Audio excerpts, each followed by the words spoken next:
জ্ঞানীগুণী মানুষ নতুন নতুন জীবনমুখী তথ্য পেতে আমার চ্যানেলটি সাবস্ক্রাইব করুন এবং নতুন ভিডিও সবার আগে পেতে বেল আইকন বাজিয়ে দিন। আজকে আপনাদের অবাক করা এবং সত্য ঘটনা আপনাদের জানাতে চলেছি। এই ঘটনায় এক চুলও কাল্পনিকতা বা অতিরঞ্জিত বিষয় নেই। ঘটনাটা শুরু করা যাক। 1 সেপ্টেম্বর 2025 সকাল প্রায় 9টার সময় রোজকার মতো সাইকেল নিয়ে আমার কর্মস্থলে যাই।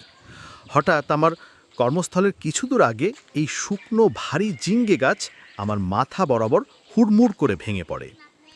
এতে আমি সৃষ্টিকর্তার দয়ায় গুরুতর আহত হওয়া থেকে রেহাই পাই এবং সামান্য মাথায় আঘাত পাই ও মাথা ফুলে যায়।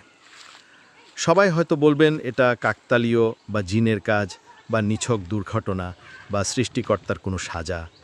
আসলে এর কোনোটাই নয়, কারণ উক্ত ঘটনার আগে অনেকেই ইশারা বা ইঙ্গিত দিয়েছিল যা উক্ত ঘটনা ঘটার পরে মিলে যায়।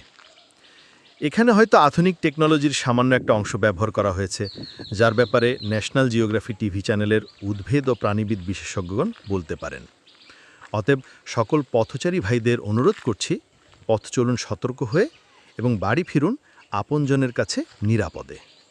মনে রাখবেন, একটি দুর্ঘটনা সারা জীবনের কান্না।